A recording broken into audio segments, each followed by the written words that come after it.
యెషయా 50వ అధ్యాయం 7వ వచనం. ప్రభువగు యెహోవా నాకు సహాయము చేయువాడు కనుక నేను సిగ్గుపడలేదు. నేను సిగ్గుపడనని ఎరిగి నా ముఖమును చెకుముకి రాతి వలె చేసుకొంటిని. నన్ను నీతిమంతునిగా ఎంచువాడు ఆసన్నుడై ఉన్నాడు. నాతో వాద్యమాడువాడు వాడెవడు? మనము కూడుకొని వాద్యమాడుదుమా? నా ప్రతివాది ఎవడు? అతని నా యొద్దకు రానిమ్ము. ప్రభువగు యెహోవా నాకు సహాయము చేయును. నా మీద నేరస్థాపన చేయువాడెవడు? వారందరూ వస్త్రము వలె పాతగిలిపోవుదురు. చిమ్మెట వారిని తినివేయును. మీలో యెహోవాకు భయపడి ఆయన సేవకుని మాట వినువాడెవడు? వెలుగు లేకయే చీకటిలో నడుచువాడెవడు?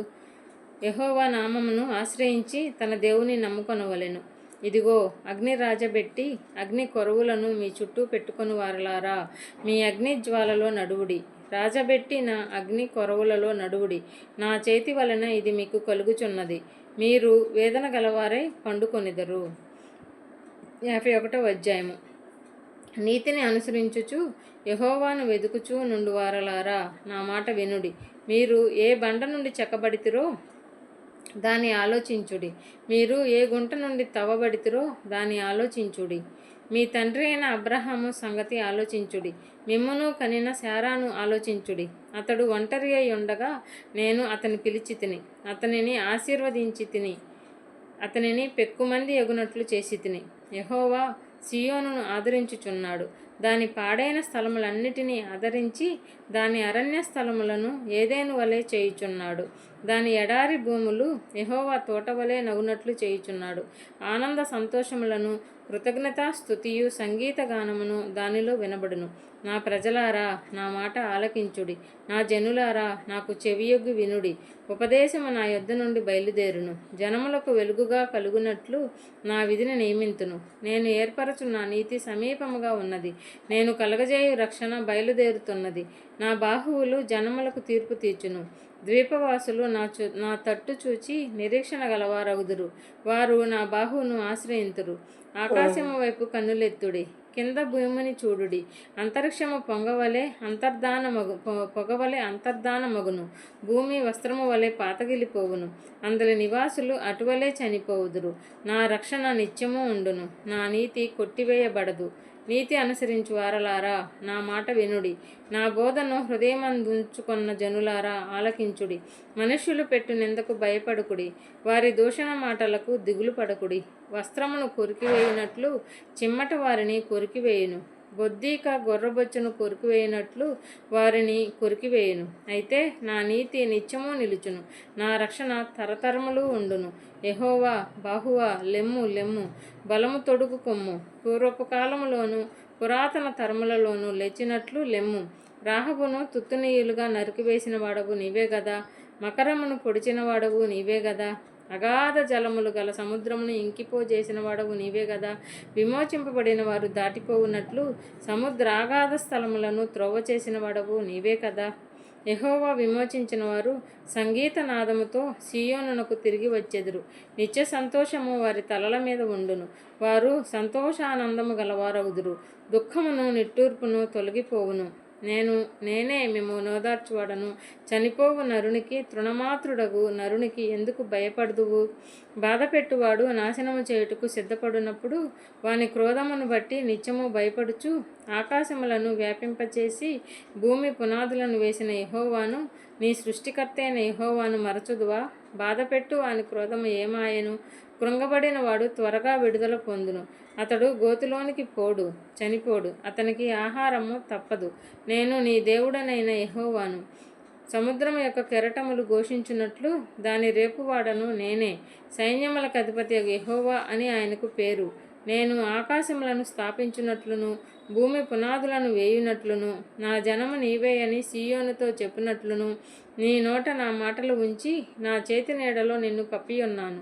యెరూషలేమా, లెమ్ము లెమ్ము. యెహోవా క్రోధపాత్రను ఆయన చేతి నుండి పుచ్చుకొని త్రాగినదానా, తూలిపడజేయు పాత్రలోనిదంతటినీ త్రాగినదానా, నిలువుము. ఆమె కనిన కుమారులందరిలో ఆమెకు దారి చూపగలవాడెవడనూ లేకపోయెను. ఆమె పెంచిన కుమారులందరిలో ఆమెను చేయి పట్టుకొని వాడెవడనూ లేకపోయెను. ఈ 2 అపాయములు నీకు సంభవించెను. నిన్ను ఓదార్చగలవాడెక్కడ ఉన్నాడు? పాడు నాశనము కరువు ఖడ్గము నీకు ప్రాప్తించెను. నేను నిన్నెట్లు ఓదార్చుదును? నీ కుమారులు మూర్ఛిల్లి ఉన్నారు. దుప్పివలలో చిక్కుపడినట్లు వీధులన్నిటినీ చివరలలో వారు పడి ఉన్నారు.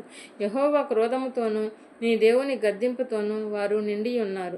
ద్రాక్షారసము లేకయే మత్తురాలవై శ్రమపడిన దానా, ఈ మాట వినుము. నీ ప్రభువగు యెహోవా తన జనుల నిమిత్తము వాద్యమాడు నీ దేవుడు ఈలాగు సెలవిచ్చుచున్నాడు. ఇదిగో, తూలిపడజేయు పాత్రను, నా క్రోధ పాత్రను నీ చేతిలో నుండి తీసివేయుచున్నాను.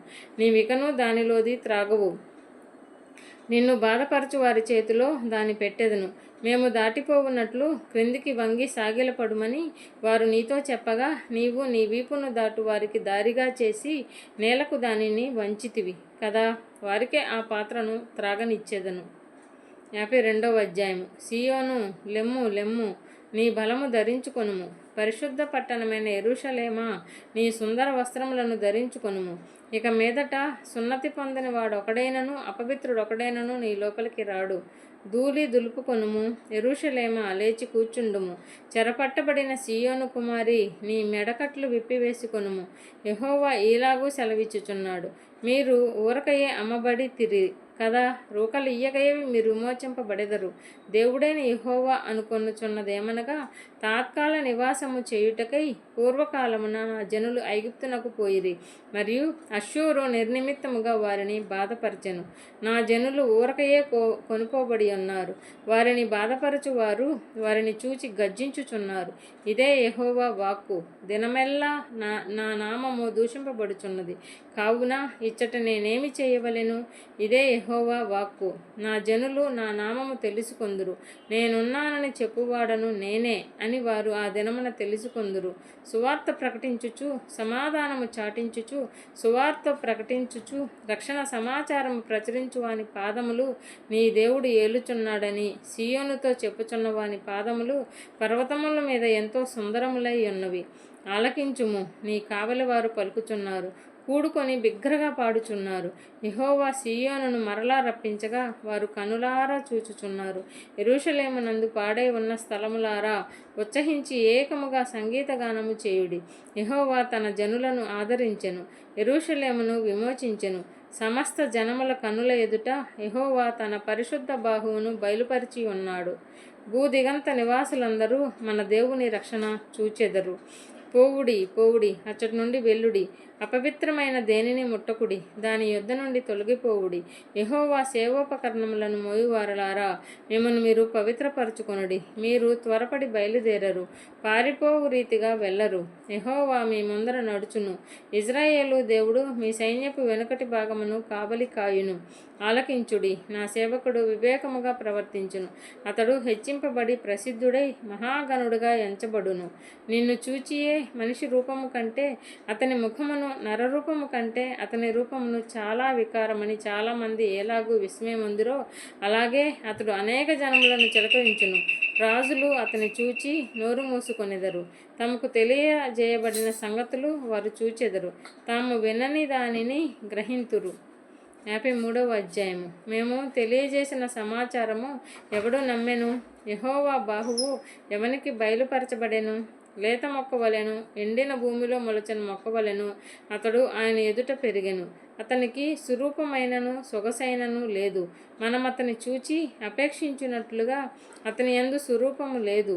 అతడు తృణీకరింపబడిన వాడును ఆయను, మనుష్యుల వలన విసర్జింపబడిన వాడును, వ్యసనాక్రాంతుడుగాను, వ్యాధిని అనుభవించిన వాడుగాను, మనుష్యుల చూడనొల్లని వాడుగాను ఉండెను. అతడు తృణీకరింపబడిన వాడు కనుక మనము అతనిని ఎన్నిక చేయకపోతిమి. నిశ్చయముగా అతడు మన రోగములను భరించెను, మన వ్యసనములను వహించెను. అయినను మెత్తబడిన వానిగాను, దేవుని వలన బాధింపబడిన వానిగాను, శ్రమనొందిన వానిగాను మనం అతనిని ఎంచితిమి. మన అతిక్రియలను బట్టి, అతిక్రమ క్రియలను బట్టి అతడు గాయపరచబడెను. మన దోషములను బట్టి నలగగొట్టబడెను. మన సమాధానార్థమైన శిక్ష అతని మీద పడెను. అతడు పొందిన దెబ్బల చేత మనకు స్వస్థత కలుగుచున్నది. మనమందరము గొర్రెల వలె త్రోవ తప్పిపోతిమి. మనలో ప్రతివాడును తనకిష్టమైన త్రోవను తొలిగెను. యెహోవా మన అందరి దోషమును అతని మీద మోపెను. అతడు దౌర్జన్యము నొందెను, బాధింపబడినను అతడు నోరు తెరవలేదు. వదకు తేబడు గొర్రెపిల్లయు బొచ్చు కత్తిరించు వాని ఎదుట గొర్రెయు మౌనముగా నుండునట్లు అతడు నోరు తెరవలేదు. అన్యాయపు తీర్పు నొందిన వాడై అతడు కొనిపోబడెను. అతడు నా జనుల అతిక్రమమును బట్టి మెత్తబడెను గదా. సజీవుల భూమిలో నుండి అతడు కొట్టివేయబడెను. అయినను అతని తరుమువారిలో ఈ సంగతి ఆలోచించిన వారెవరు? అతడు మరణమైనప్పుడు భక్తిహీనులతో అతనికి సమాధి నియమింపబడెను. ధనవంతుని యొద్ద అతడు ఉంచబడెను. నిశ్చయముగా అతడు అన్యాయమేమీ చేయలేదు. అతని నోట ఏ కపటమునూ లేదు. అతన్ని నలుగగొట్టుటకు యెహోవాకు ఇష్టమాయెను. ఆయన అతనికి వ్యాధి కలుగజేసెను. అతడు తన్ను తానే అపరాధ పరిహారార్థ బలి చేయగా అతని సంతానమును చూచును. అతడు దీర్ఘాయుష్మంతుడగును. యెహోవా ఉద్దేశము అతని వలన సఫలమగును. అతడు తనకు కలిగిన వేదనను చూచి తృప్తి నొందును.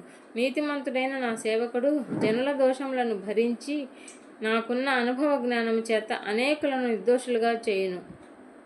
కావున గొప్పవారితో నేనతనికి పాలు పంచిపెట్టెదను. ఘనులతో కలిసి అతడు కొల్లసొమ్ము విభాగించుకొనును. ఏలయనగా మరణము నొందినట్లు అతడు తన ప్రాణమును ధారపోసెను. అతిక్రమము చేయువారిలో ఎంచబడిన వాడాయెను. అనేకుల పాపమును భరించుచు తిరుగుబాటు చేసిన వారిని గూర్చి విజ్ఞాపనము చేసెను.